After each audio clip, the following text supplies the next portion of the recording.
흔들리지 않는 믿음으로 끝까지 승리하게 하소서. 오늘 수요일 아침입니다. 마태복음 24장 1절에서 14절 말씀으로 오늘도 우리에게 주시는 생명의 양식, 우리 길의 등불, 삶의 지혜로 써주시는 말씀을 마음에 새기면 좋겠습니다. 우리 기도 제목으로 주신 교훈 우리 같이 한번 읽겠습니다. 따라합니다. 종말의 징조에 흔들리지 않게 하시고 흔들리지 않는 믿음으로 끝까지 승리하게 하소서. 아멘. 사랑하는 여러분, 우리는 요즘 세상을 살면서 불안한 소식을 참 많이 듣습니다. 무엇보다도 전쟁의 소식입니다. 경제가 흔들리고 또한 자연재해가 이곳저곳에서 일어납니다. 그리고 사람들의 마음은 점점 더 거칠어지고 차가워지는 것을 보게 됩니다.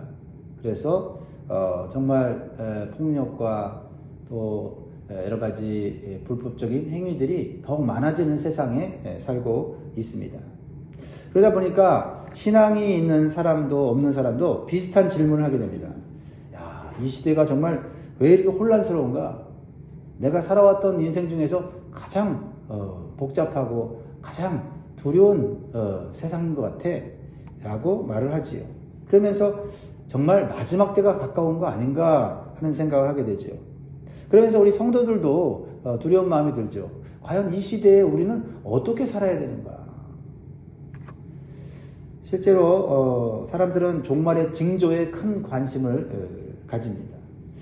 그래서 뉴스 하나만 나와도 이것이 무슨 징조인가 해석하려고 하고, 누가 무슨 말을 했는지, 어느 나라에서 어떤 일이 벌어지는지를 이렇게 자세히 보면서 뭔가 의미를 붙이면서 불안해합니다. 야, 종말의 징조가 아닌가. 그런데 진짜 문제는 이것입니다. 종말에 대해서 정보를 많이 알긴 알지만은 정작 마음은 더 두려워진다는 거죠. 세상 돌아가는 흐름은 빠르게 읽으면서도 정작 자신의 믿음은 점점 식어가고 있는 경우가 많다라는 겁니다. 그러니까 종말의 징조를 알면 대처를 할 수가 있어야 되는데 오히려 두려워하고, 그렇죠? 어떤 종말의 현상을 잘 해석하긴 하는데 그 해석이 오히려 우리 신앙을 흔들리게 만든다는 거죠. 그러면 종말에 대한 지식을 알고 정보를 아는 게 무슨 소용이 있느냐는 거예요. 자, 오늘 본문을 보면 예수님의 제자들도 비슷한 질문을 합니다. 3절을 보면 제자들이 조용히 와서 예수님께 묻습니다. 우리에게 이르소서 어느 때에 이런 일이 있겠사오며 또 주의 임하심과 세상 끝에는 무슨 징조가 있사오리이까. 제자들도 징조를 물어요.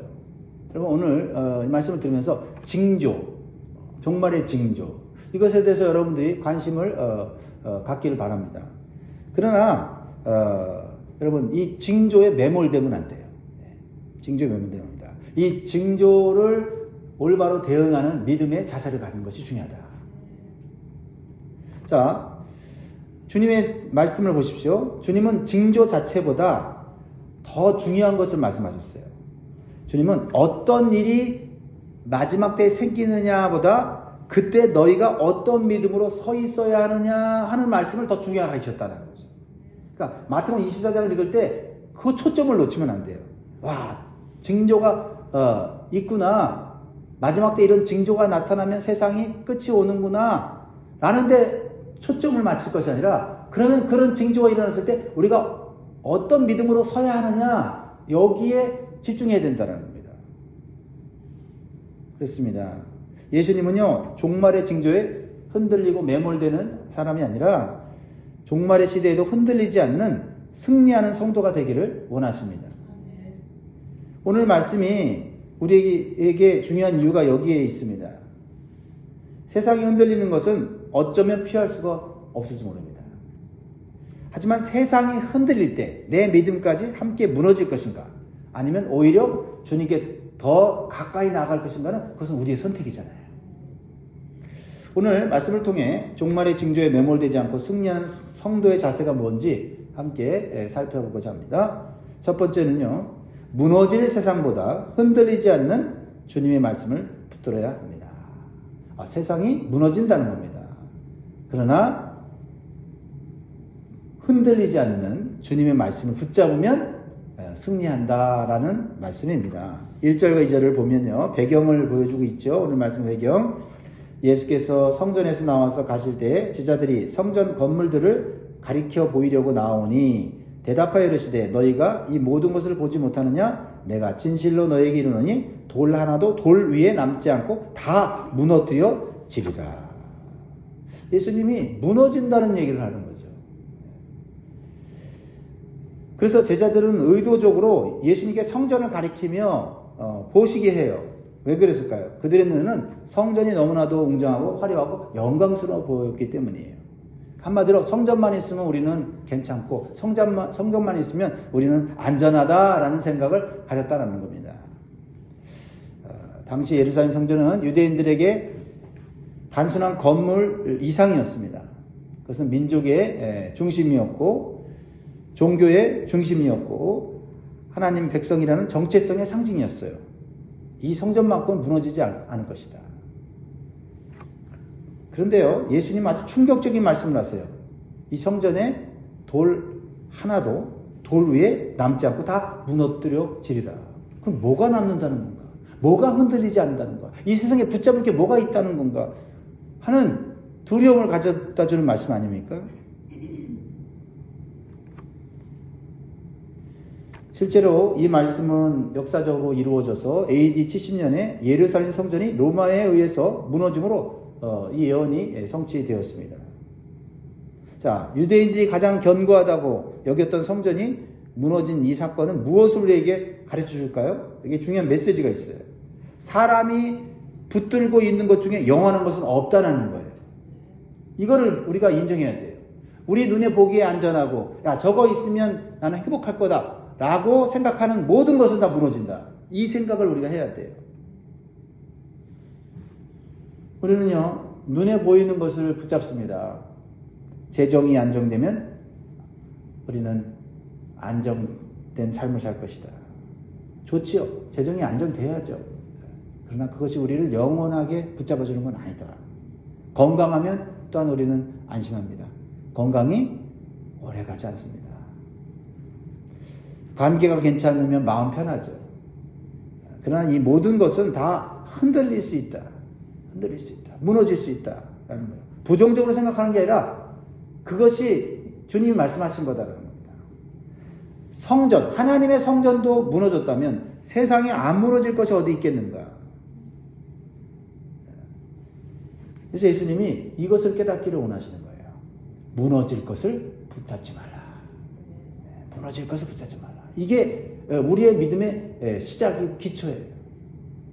그러면 무엇을 붙잡을 것인가? 흔들리지 않는 거, 무너지지 않는 게 뭔가? 그걸 예수님 말씀하시고 강조하시려는 거예요. 그게 뭐예요? 변치 않는 진리의 말씀이에요. 하나님 말씀. 그리고 구원자이신 예수 그리스도죠. 성도 여러분, 세상이 흔들리는 것은 막을 수가 없어요. 하지만 내가 무엇을 붙들고 사느냐는 선택할 수 있어요. 태풍이 불면 얕게 심긴 나무는요, 쉽게 넘어집니다. 그러나 깊이 뿌리 내린 나무는 흔들려도 뽑히지는 않아요. 중요한 것은 바람이 없는 세상에 사는 것이 아니라 뿌리가 어디에 내려져 있느냐가 중요하다는 거죠. 여러분의 뿌리는 어디에 내려져 있습니까? 그렇습니다. 우리가 흔들리는 세상 속에서 흔들리지 않는 진리의 말씀을 붙잡아야 돼요. 그리고 예수님 위에 우리가 뿌리를 내려야 합니다. 한번 질문해 보세요. 나의 삶의 뿌리는 말씀인가 예수님인가? 뉴스보다 말씀을 더 신뢰하십시오. 현실보다 주님의 약속을 더 깊이 의지하십시오. 내가 보는 것보다 주님께서 주신 말씀을 더 신뢰하십시오. 종말의 시대를 이긴 사람은 상황을 잘 읽는 사람이 아니라 주님의 말씀을 가장 귀하고 소중하게 붙잡는 사람인 줄 믿습니다. 두 번째로 주신 교훈은요, 종말의 징조보다 미혹을 더 경계해야 합니다. 종말의 징조보다 미혹을 더 경계해야 된다. 종말의 징조에 너무 매몰되면 안 된다. 자, 이제 제자들의 질문이 나오죠. 3절입니다. 같이 읽습니다. 시작. 예수께서 감난산 위에 앉으셨을 때에 제자들이 조용히 와서 이르되 우리에게 이루소서 어느 때에 이런 일이 있겠사오며 또 주의 임하심과 세상 끝에는 무슨 징조가 있사오리이까. 제자들이 뭐에 굉장히 관심 많죠? 징조죠, 징조. 그런데 예수님의 첫 번째 대답은요, 우리의 예상과 달라요. 4절에 보니까 예수께서 대답하여 이르시되 너희가 사람의 미혹을 받지 않도록 주의하라. 사람 조심하라는 거죠. 사람 조심하라는 거죠. 징조보다 사람 조심해라.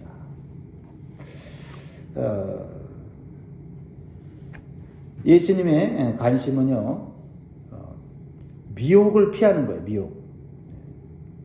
왜 이것이 중요합니까? 종말의 시대는 가장 무서운 것은 전쟁도 아니고 지진도 아니고 기근도 아니라는 거예요. 그것은 바로 우리의 영혼을 지키는 거라는 거죠. 영혼을 지키는 거. 외적인 것보다 우리의 영혼을 지키는 게 이 종말의 시대를 믿음으로 승리하는 비결이다라는 거죠. 미혹은 뭐예요? 미혹은요? 미혹은 그럴듯한 거짓이 섞인 진리를 가지고 우리의 영혼이 하나님으로부터 멀어지게 하고 마귀에게 속아서 타락한 삶을 살게 하는 거. 그거 아닙니까? 자, 5절을 보세요.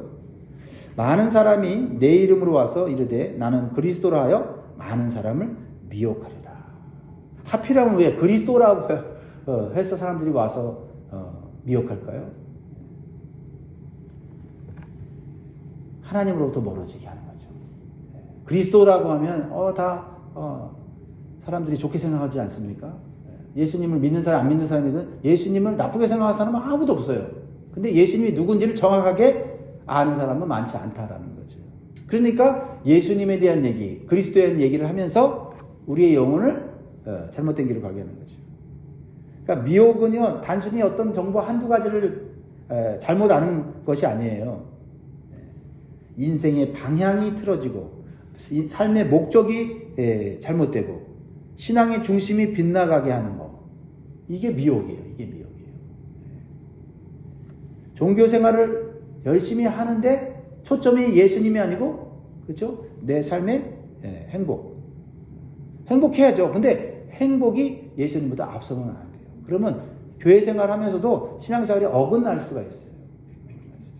내가 잘 되는 거, 내가 형통하는 거, 내가 만족하는 거. 그러면 예수님을 어떻게 해요? 나의 도구로 사용할 수가 있죠. 그런 잘못된 사상과 그런 거짓들이 이 세상에 난무하다는 거죠. 난무하게 된다는 거죠. 그것이 교회 밖에 사람만이 아니라 교회 안에서도 그런다는 겁니다. 그러니까 우리의 중심이 누구에게 있어야 돼요? 예수님께 있어야 되고, 또 그 예수님은 어디에 있는 예수님, 어디에 나오는 예수님이냐면 성경에 나오는 예수님이어야 된다. 이게 너무너무 중요해요. 이 마지막 때는. 그러니까 이 미혹하는 사람들을 보면 얼굴을 봐서는 몰라요. 얼굴을 보면 정말 은혜롭고 경건하고 정말 능력이 있는, 실력이 있는 그런 종교 지도자들 같아요. 예수님의 이름도 사용하고 신앙적인 언어도 쓰고 감동적인 말도 합니다. 근데 그 교훈의 중심을 보면 예수님을 흐리게 하고 십자가를 약하게 하고 회개를 빼버리고 사람의 욕망을 자극하는 거예요. 사람들이 거기에 열광하거든요. 성도 여러분, 가짜 약도요, 진짜 약병이 들어있어요. 라벨도 제대로 붙어있고, 그렇죠? 약병도 똑같습니다. 그런데 문제는 뭐냐면 그 약이 사람을 치료하지는 못한다는 거죠. 오히려 해야 하는 거죠. 신앙도 그래요. 예수님의 이름을 말한다고 해서 다 복음이 아니고 어떤 기적과 능력을 나타낸다고 해서 성령의 역사가 아니다라는 거죠. 중요한 것은 성경에 있는 예수님, 성경에 나오는 복음을 우리가 바르게 알고 전해야 한다라는 것입니다. 자, 6절, 7절 마지막 때의 징조가 나오죠. 난리와 난리 소문을 듣겠으나 너희는 삼가 두려워하지 말라. 이런 일이 있어야 돼. 아직 끝은 아니니라. 민족이 민족을, 나라가 나라를 대적하여 일어나겠고 곳곳에 기근과 지진이 있으리니. 예수님은요, 전쟁이 있을 것이고 재난이 있을 것임을 말씀하셨어요. 그러니까 오늘날의 이 전쟁들, 재난들 이상한 건 아니에요. 그렇죠? 하지만 우리는 기도하죠. 하나님, 전쟁이 그치고 평화가 오십시오. 오게 하십시오. 주님의 나라가 속히 오셔서 정말 주님의 공의로운 통치가 이루어지게 해주십시오. 이런 기도를 우리가 끝까지 해야 돼요. 왜? 주님이 그렇게 하실 거니까요. 그런데 이 전쟁과 재난, 기근 이런 환경에 어떤 이 고통이 온다 할지라도 이것을 볼 때 예수님 말씀하시는 것이 중요해요. 두려워하지 말아요. 진짜 전쟁이 많이 일어나네. 진짜 재난이 많이 일어나네. 말씀에 징조야 하고 두려워하면 그거나 징조를 모르느니 못하다. 징조가 일어났을 때 두려워하지 말아야지. 주님 말씀하셨다. 주님 말씀을 붙잡는 겁니다. 할렐루야. 왜요? 주님이 두려워하지 말라 하면서 아직 끝은 아니다라는 겁니다. 끝나는 게 아니다라는 겁니다. 이것으로 우리의 인생이 망하는 게 아니다라는 거예요. 자, 이 말이 무슨 뜻이에요? 성도는 현실을 외면하면 안 되지만 현실에 압도되어서는 안 된다. 우리는 두 가지 극단을 경계해야 돼요. 어떤 사람들은 세상 돌아가는 일을 보면서 아주 그냥 무시하고 무감각한 사람들이 있어요. 아무것도 아니야 또 이렇게 생각하는 사람이 있어요. 경각심이 없어요. 또 어떤 사람은 모든 사건을 과잉 해석하는 사람이 있어요. 뉴스 하나만 봐도 막 공포에 떨고 말이죠. 주변 사람들을 막 마음을 혼란하게 만들고 부산하게 만들죠. 이것도 아닙니다. 예수님은 깨어있으라고 말씀하시면서 두려움에 먹히지 말라고 말씀하시는 거예요. 내가 이런 징조들을 볼 때 주님 말씀하신 대로 징조가 나타나네 하고 두려움이 생기면 기도해야 되겠다. 이거 문제다. 두려움이 주님 안에서 사라질 수 있으니 주님이 두려워하지 말라 한 거 아닙니까? 할렐루야. 8절에 보면 이 모든 것은 재난의 시작이니라. 그러니까 재난의 시작이라는 게 뭐예요? 아직 끝이 아니다. 그럼 이 재난 속에서 우리가 해야 될 게 뭔지 주님이 말씀하신다라는 거예요. 재난이라는 것은 해산의 고통이라는 뜻을 갖고 있는데 여러분 해산의 고통이 괴롭지만 무의미한 고통은 아니다라는 겁니다. 새 생명의 출생을 위한 진통이죠. 그러니까 이 말은 역사성 혼란과 고통도 하나님의 주권 안에서 이루어지는 일이다라는 거죠. 그러면 이런 재난 속에서 우리 믿는 성도들은 이 고통을 새 생명을 출산하는, 그렇죠? 우리가 새로워지고 거룩해지고 깨끗해지는 그런 과정으로 받아들인다고 하면 이 재난 속에서 우리가 두려워서 매몰되고 무너지지 않는다라는 겁니다. 할렐루야. 이게 중요하죠. 그러니까 우리가 종말의 징조가 나타날 때 그것을 두려움으로 해석하면 안 돼요. 하나님이 안 계신가 보다 라고 해석하면 안 됩니다. 오히려 더 깨어 있어야 되겠다. 더 말씀으로 살아야겠다. 더 주님을 붙잡아야 되겠다 라고 나아간다면 여러분 이 재난은 여러분을 무너뜨리지 못할 것입니다. 그러므로 오늘도 이 시대의 징조를 말씀을 통해서 분별하시기 바랍니다. 그러나 여러분 마음을 먼저 살펴보세요. 두려워하는가? 아니면 주님께 더 가까이 가겠다고 하는 열정이 생기는가? 내가 진정으로 이 시대 속에서 승리하기 위해서는 말씀에 견고히 서야겠다고 하면서 말씀을 붙잡는 거죠. 사명을 붙잡는 거죠. 왜? 말씀 붙잡고 주님 붙잡고 사명 붙잡을 때 하나님께서 우리의 인생을 끝까지 인도하시기 때문입니다. 할렐루야. 세 번째로는요, 종말의 시대일수록 사랑이 식지 않도록 믿음과 인내를 지켜야 합니다. 자, 예수님은 더 깊은 말씀을 하시죠. 9절에 보니까 그때 사람들이 너희를 환난에 넘겨주겠으며 너희를 죽이니 너희가 내 이름 때문에 모든 민족에게 미움을 받으리라. 환난 받는다. 예수 믿는 것 때문에 미움 받는다. 두려운 얘기를 하시는 거죠. 그럼 예수님이 두렵게 하려고 이 말씀 하시느냐는 겁니다. 아니죠. 그렇죠? 환난도 있고 미움도 받을 것인데 그런데 예수님께서 이 말씀을 하시는 이유는 뭐예요? 예수님께서는 그러한 가운데 너희들은 믿음을 지킬 수 있다. 지킬 수 있다라는 것을 말씀하고 있는 것입니다. 그렇습니다. 여러분, 또 예수님이 또 얘기하시죠. 10절에 그때 많은 사람이 실족하게 되어 서로 잡아주고 서로 미워하겠으며 거짓 선지자가 많이 일어나 많은 사람을 미혹하겠으며 점점 또 예수님 더 무서운 얘기 하시잖아요. 근데 예수님이 이 말씀을 이해하세요? 미리 무서워하고 미리 쓰러지라고 주시는 말씀이에요? 아니죠. 이런 것이 올 때 두려워하지 말라는 거죠. 네, 그러지 말라. 그리고 오늘 두 번째로 말씀하시는 이유는 뭐냐면, 이런 현상이 일어났을 때 너희들이 붙잡아야 될 것은 뭐냐면, 사랑이 식어지지 않는 믿음을 가져야 된다. 이거를 가르쳐 주려고 하는 거예요.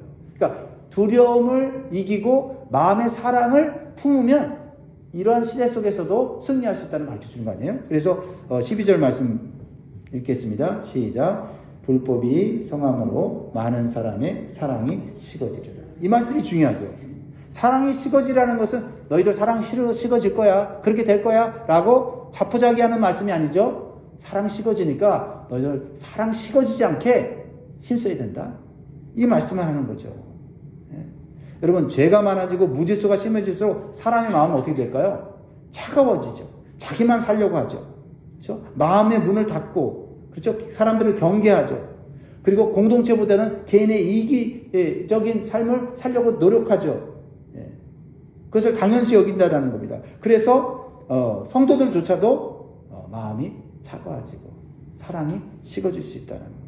그러니까 우리가 마지막 때에 뭐 대단한 거를 하려고 하지 말고 마음이 식어지지 않게, 사랑이 식어지지 않게 그것에 초점을 맞춰야 된다. 그래서 말씀을 읽고 은혜를 받고 성령을 받아서 우리 안에 사랑이 식어지지 않게 하라. 할렐루야. 오늘 옆에 있는 사람을 사랑하고 있다면 이 마지막 때를 잘 살고 있는 겁니다. 우리 서로를 바라보면서 주님의 이름으로 사랑합니다. 우리 고백합시다. 주님의 이름으로 사랑합니다. 네, 주님의 이름으로 사랑합니다. 그러니까 주님의 이름으로 사랑하는 마음이 내 안에서 계속 있다면 뭐 전쟁이 있고 재난이 있고 기근이 있고 막 세상에 뭐 난무하는 어떤 비진리와 거짓 사상들이 해도 내가 사람을 사랑하는 마음, 주님을 사랑하는 마음, 교회를 사랑하는 마음 있으면 나 견딜 수 있어, 승리할 수 있어. 이렇게 우리가 믿음 안에서 나아갈 수 있다라는 겁니다. 그래서 보세요. 13절. 그러나 끝까지 견디는 자는 구원을 얻으리라. 견디는 거예요. 견디는 거예요. 어떻게 견뎌요? 그냥 이를 악물고 견딥니까? 안 되죠. 뭔가 견딜 수 있는 흔들리지 않는 뭔가가 있어야 되잖아요. 그것이 믿음이죠. 그 믿음의 근거가 예수 그리스도고 복음이고, 그렇죠? 하나님의 사랑이 내 안에 있다는 것을 계속 붙잡는 거예요. 할렐루야. 이게 종말의 징조가 난무하는 시대 속에서 우리가 승리할 수 있는 비결이다라는 것입니다. 자, 그러면 예수님께서 마지막으로 결론으로 내리는 말씀이 뭐예요? 종말의 징조를 통해서 두려웠게 하는 것이 아니라 이 종말의 징조가 난무할 때 우리가 진정으로 승리할 수 있는 길은 복음을 붙잡고 복음을 전파하는 겁니다. 복음을 전파하는 자가 되면 그 사람은 종말의 징조에 흔들리지는 않고 그 사람은 그 종말의 시대에 자신도 살고 남도 살리는 멋진 복된 영원한 삶을 산다는 거죠. 이게 결론이에요. 자, 이 14절 같이 읽습니다. 시작.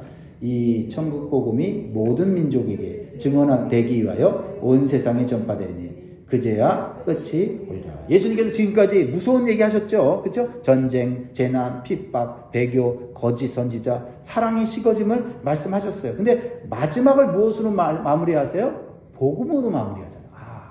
이 복음. 이 복음이 결국 이 종말의 시대에 마지막 무서운 재앙이 내리는 이 시대에 우리를 살리는 거구나. 또 다른 사람을 살리는 거구나. 예. 이것을 우리가 오늘 마음에 새겨야 돼. 앞에 것들은 좀 잊어버려도 괜찮습니다. 근데 내가 이 종말의 시대에 어떠한 징조가 나타나도 그 징조가 우리로 하여금 두려움을 주거나 우리의 믿음을 흔들린다 할지라도 그때 우리가 붙잡아야 될 건 뭐예요? 복음이다. 복음. 그래서 여러분 오늘 주님께서 분명히 말씀하십니다. 세상은 흔들릴 것이다. 그러나 여러분 흔들리지 않기 위해서 말씀을 붙잡고 복음을 붙잡고 예수 그리스도를 붙잡고 승리하시는 저 여러분 되기를 주의 이름으로 축원드립니다. 기도하겠습니다.